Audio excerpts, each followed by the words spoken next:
추석 연휴 시작되기 직전에 유영철 등 사형수들이 사형 집행시설이 있는 서울구치소로 이감됐습니다. 최근에 강력범죄 또 묻지마 범죄에 잇따르면서 찬반 논쟁 중인 사형제 논의가 다시 점화되고 있습니다. 오늘 법률가 박성배 변호사에게 자세히 듣겠습니다. 안녕하십니까? 네, 안녕하십니까? 연휴 잘 보내셨습니까? 네, 잘 보냈습니다. 네.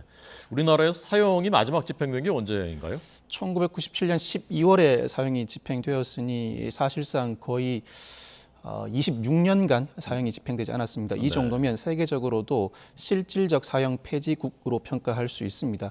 사형을 선고하기도 하고 그대로 확정되는 경우도 있긴 합니다만 실제로 집행하지 않다 보니 사실상 사형이 폐지된 국가로 분류되고 있습니다. 네. 지금 그러면 우리나라에 남아있는 사형수가 미집행 사형수가 59명이군요.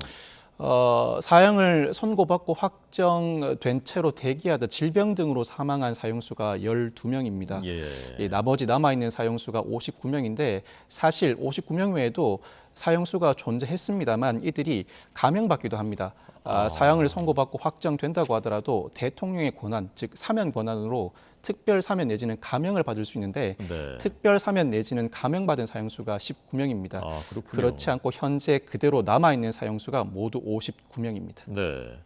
여기에 이제 우리가 그 이름을 익숙히 알고 있는 뭐 유영철, 강우순 이런 사람들이 다 여기에 포함되어 있는 거 59명 중에? 여기에 포함되어 있습니다. 우리가 흔히 알고 있는 연쇄 살인범들이 포함되어 있고 가장 마지막으로 사형을 선고받고 형을 확정받은 인물은 지난 2013년에 전방부대 GOP에서 총기를 난사해 동료 5명을 살해한 임병장입니다. 네. 그 직전에 사형을 선고받고 확정받은 인물은 헤어진 전 여자친구의 부모를 잔혹하게 살해하고 전 여자친구를 강금 성폭행한 장모 씨입니다. 이처럼 사형을 선고받고 확정받을 정도가 되려면 여러 사람을 살해하거나 상당히 죄질이 불량한 상태에서 여러 인물들을 살해할 정도에 이르러야 합니다. 네.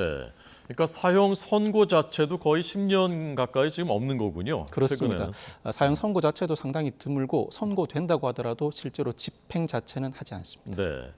그런데 지금 이제 사형이 워낙 26년 동안 집행되지 않다 보니까 사형 집행 시설이 실질적으로 기능할 수 있는 정도의 곳은 서울구치소밖에 없다고 하고 추석 연휴 직전에 이제 강호순 등은 원래 거기 있었고 유영철하고 정형구 이 두 사람이 글로 이감되니까 이게 어떤 의미인가 이제 해석들이 나왔지 않습니까? 어떻게 해석하셨습니까?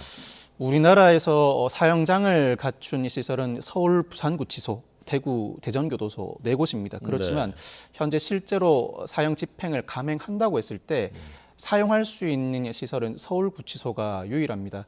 이 사형수들 일부를 서울구치소로 옮기는 조치를 단행했습니다. 이를 두고 사형 집행을 염두에 두고 있는 것 아닌가. 사실 실질적 사형 폐지국으로 분류되고 있습니다만 우리나라가 강력한 결단으로 사형을 집행한다고 했을 때 이를 막을 방법은 없습니다. 사형 선고를 받고 형이 확정된 이상 사형을 집행한다고 해서 그 자체가 위법도 아닙니다. 그렇지만 현실적으로는 사형 집행을 재개하기는 쉽지 않습니다. 아마 서울구치소로 이감을 한 조치는 일반 사회에 강력 범죄가 난무하고 특히 묻지마 범죄가 연이어 발생하고 있는데 이에 대해서 경고하는 효과를 상당 부분 노린 것 같고 현재 사형 선고를 받고 형이 확정됐음에도 불구하고 집행되지 않은 인물들, 사형수들이 교정 당국이 관리하기 상당히 어렵다고 합니다. 상당히 그 관리에 불응하는 태도를 보이고 있다고 하는데 이들을 서울구치소로 옮긴 이후에 태도가 달라졌다는 이야기가 교정 당국으로부터 나오고 있습니다. 관리상의 어려움을 돌파하기 위한 시도라고도 볼 수 있습니다. 네. 그러니까 당장 사형을 집행하겠다라는 거 그렇게까지 해석하기는 좀 이르다라는 말씀이신데 한동훈 장관이 이제 어떨 때는 좀 원론적으로 얘기하기도 합니다만은 지난 8월에는 어떤 정부도 사형을 집행하지 않는다고 명시적으로 입장을 밝힌 적은 없다. 그리고 기본적으로 주권적인 결정이다. 이 발언은 어떤 맥락으로 해석을 해야 될까요? 사형 집행의 가능성을 어느 정도는 열어두되 실제로 사형 집행까지 나아가기에는 상당한 어려움이 있다 보니 원론적인 입장에서 크게 발전된 발언을 하기가 어려운 것 같습니다. 우리나라는 외교 관계에 비춰보더라도 또 각국과의 경제적인 문제에 비춰보더라도 사형 집행을 현 시점에 와서 재개하기가 상당히 어렵습니다. 물론 미국, 일본 등을 비롯한 여러 선진국에서도 사형을 집행하는 국가들이 있습니다. 그렇지만 네.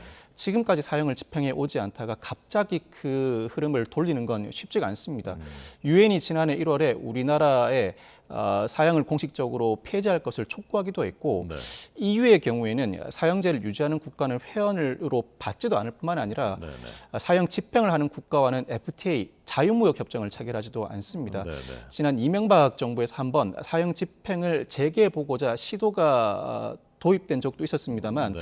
이와 같은 관계에 비춰볼 때 상당히 무리라는 외교 당국의 조언에 따라 사형 집행에까지 실제로 나가지는 못했습니다. 네. 아마 이러한 어려움 속에서 법무부 장관으로서 실제로 사형 집행을 할 수도 있다는 원론적 발언을 반복하는 것 같은데 앞서 설명드렸던 것처럼 우리나라에서도 사형제가 엄연히 존재하고 있는 이상 실제로 집행할 가능성은 열려 있으니 일반 범죄자들로 하여금 강력 범죄를 더 이상 진행하지 말라는 경고의 의미가 가장 주된 효과인 것 같습니다. 네, 저 세계적인 현황 다시 한번 보면서 설명드리겠습니다.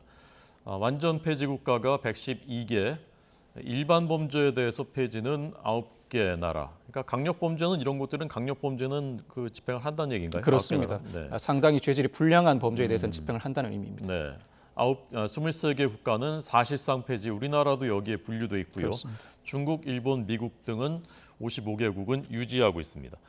한동훈 장관이 지난번 국회에서 이제 그 외교 관계 고려해야 된다라고 얘기한 것도 바로 이제 EU에 대해서 얘기한 것인데 네. EU가 사형을 집행하고 있는 나라하고는 교육을 안 한다라고 하는데 지금 미국, 일본, 중국, 미국하고는 EU가 다 교육을 하고 있는 거 아닙니까? 자유무역 협정을 체결하지 않는다는 의미입니다. 교육을 합니다만 교육 자체를 아예 단절한다는 의미가 아니라 네. 자유무역 협정을 체결하지 않는다는 의미인데 이 제도도 사실 바뀔 가능성은 있습니다. 네. 사실 사형제 집행을 유지하는 국가와의 자유무역 협정을 체결하지 않는다는 것은 경제적 목적이 우선될 때는 얼마든지 바뀔 수 있는 제도입니다만 이와 같은 입장을 유지해 온 것이 사실입니다. 즉 교역 관계를 전면적으로 단절한다는 의미는 아닙니다만 EU, 유럽 국가들은 사형제 폐지의 흐름으로 나아가고 있고 이와 같은 조치를 취하지 않는 국가와는 전면적인 교섭에는 나서지 않겠다는 기본 방침이 정해져 온 상태인 것은 사실입니다. 그렇지만 이 흐름 자체가 어떻게 바뀔지는 외교와 경제의 흐름상 알 수가 없는 상황입니다. 네. 우리 국민들이 이제 어떤 생각을 하느냐, 어떻게 받아들이느냐 중요한 변수일 텐데 우리 국민들의 여론은 어떻습니까? 우리 국민들 다수는 사형제 유지에 찬성하는 입장입니다. 사형제 자체를 굳이 폐지할 필요가 있는가라는 인식뿐만 아니라 최근에 강력범죄, 묻지마 범죄가 늘어나면서 사형 집행을 다시 재개해야 한다는 여론도 상당히 높습니다. 네. 사형제 반대가 오히려 소수에 그치고 있는 상황인데 이와 같은 사회 분위기 속에서 사형제를 당장 폐지하기는 실질적 사형 폐지국으로 분류되고 있습니다만 사형제 자체를 당장 폐지하기는 어렵지 않을까 싶습니다. 네. 그러니까 이제 크게 세 분류로 본다면은 사형을 집행, 그리고 사형제는 유지, 사형제 폐지 이렇게 있는데 우리 국민들은 일단 그 사형제는 유지하자는 쪽에 다수이고 사형을 집행하자는 여론도 좀 최근에 이제 늘어나고 있고 상황 예. 속에서 늘어나고 예. 있다. 아무래도 이제 최근 상황이 많이 반영된 것이겠죠. 그렇습니다. 그동안 우리나라 국민들은 사형제 자체는 유지하되 집행에 대해서는 다소 유보적이거나 반대하는 기조가 더 높았습니다. 네네. 그렇지만 최근에 강력 범죄가 연달아 발생하면서 각종 범죄 예방 수단을 활용해 보더라도 강력 범죄가 줄지 않는 현실에서는 그에 상응하는 적절한 형벌이 부과되어야 한다는 전제하에 네. 사형 집행을 실제로 재개해야 한다는 여론이 다소 힘을 얻고 있는 상황인 것은 사실입니다. 네.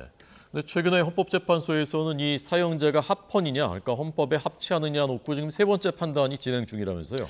그렇습니다. 현재 사형제 폐지 여부 위헌법률 심판 내지는 헌법 소원 심판이 헌법재판소에 계류 중인데 네.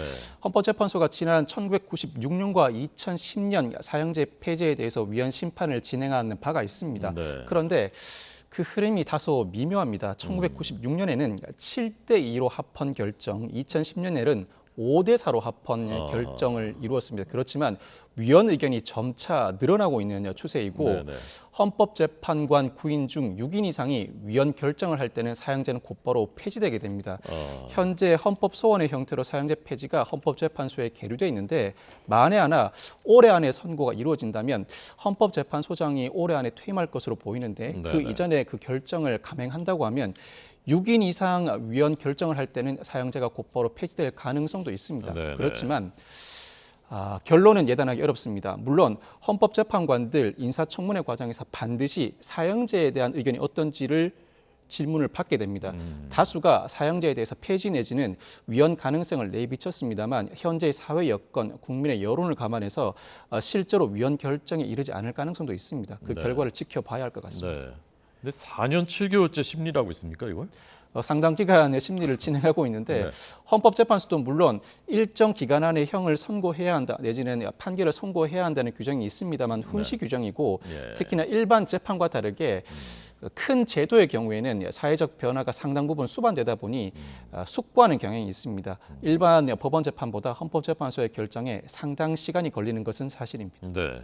그러니까 2010년에는 5대 4로 합헌 결정이었습니다만은 이번에 그러니까 다수결로 되는 게 아니라 6명이 그렇습니다. 위헌이다라고 해야 되니까 그때보다 2명은 더 위헌이라고 판단을 바꿔야 이제 그 위헌 결정이 내려진다라는 것입니다. 자, 그런데 이제 우리 국민들 입장에서 보기에 이 사형제라는 것이 결국 강력 범죄, 흉악한 범죄를 막는 효과가 어느 정도이냐 이제 그 부분이 중요한 것 아니겠습니까? 이 사형제가 실제로 이런 흉악 범죄를 막는 효과는 어느 정도인지 좀 계량된 게 있나요?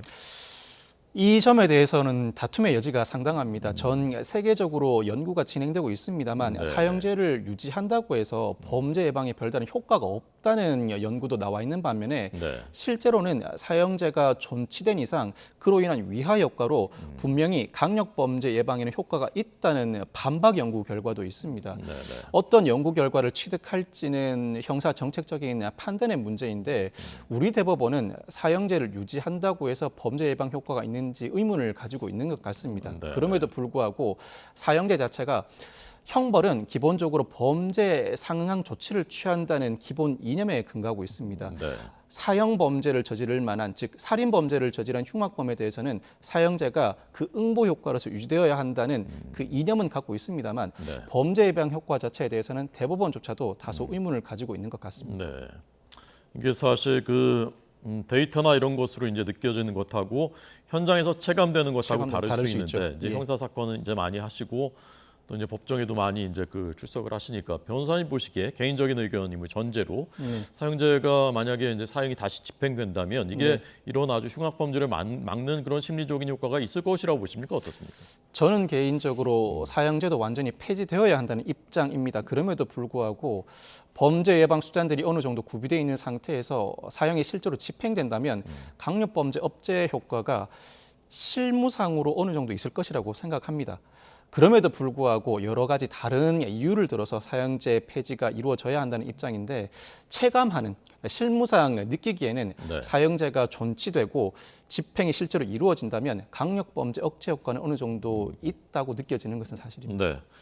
저에게 이제 사형제를 사형을 다시 이제 집행하는 것이 현실적으로 쉽게 결정할 수 있는 문제가 아니다 보니까 이제 대안으로 그 최근에 거론됐었던 것이 가석방 없는 무기형, 가석방 없는 무기형 이거 이제 그 도입하겠다는 건데 이건 지금 어떻게 진행되고 있습니까? 정부 입법 형태로 진행되고 있습니다. 묻지마 범죄가 난무하고 있는 상황에서 정부가 여러 대책들을 내놓았는데 그 중에 하나가 가석방 없는 종신형을 도입하겠다는 입장입니다.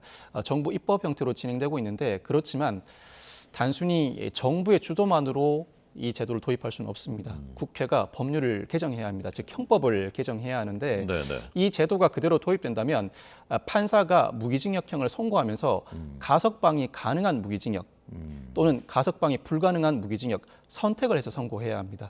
가석방 없는 무기징역을 선택하게 되면 이 무기수는 앞으로도 현재와 같이 20년을 경과한다고 하더라도 가석방을 받을 수가 없게 됩니다. 실질적으로 사형제를 집행하지 않고 있는 우리나라 입장에서는 사형제를 대신할 수 있는 제도로 각광을 받고 있습니다. 그렇지만 반론도 만만치가 않습니다.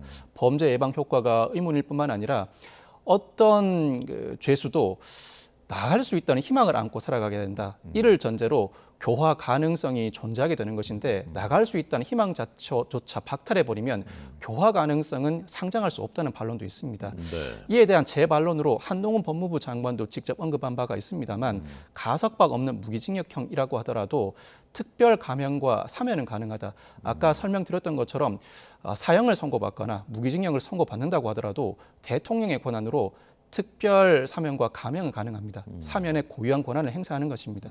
이와 같은 제도가 존재하는 이상 아예 밖으로 나가지 못하는 희망을 앗아가는 결과는 초래하지 않는다는 반론도 존재합니다. 네. 자, 지금 이 제도에 대해서는 그 가석방 없는 무기형에 대해서는 국회 다수당인 민주당은 입장을 밝힌 적이 있나요? 어떻습니까? 명시적인 입장을 밝히진 않았습니다. 네. 정부 입법으로 진행하다 보니 국무회의 의결이 이루어지면 국회로 공이 넘어오게 되는데 그 과정에서 여러 가지 논의가 이루어지지 않을까 싶고 사형을 실질적으로 집행하지 않거나 사형을 폐지함을 전제로 한다면 가석방 없는 종신형은 도입할 만한 제도라고 볼 수 있습니다. 대법원도 이른 반대 의견을 제시하고 있습니다. 사형제를 그대로 유지하면서 가석방 없는 무기징역 제도를 도입하게 되면 지나치게 높은 형을 다수 포진시키게 된다라는 입장인데 네. 사형제를 실질적으로 집행하지 않는 우리나라 입장에서 국민 여론에 비춰보더라도 가석방 없는 무기징역 정도는 도입해야 한다는 여론이 다소 높아 보이고 네. 국회도 그 의견을 따를 가능성이 높아 보이는 것이 사실입니다. 네, 알겠습니다. 자, 오늘 박성배 변호사에게 들었습니다. 감사합니다. 네, 감사합니다.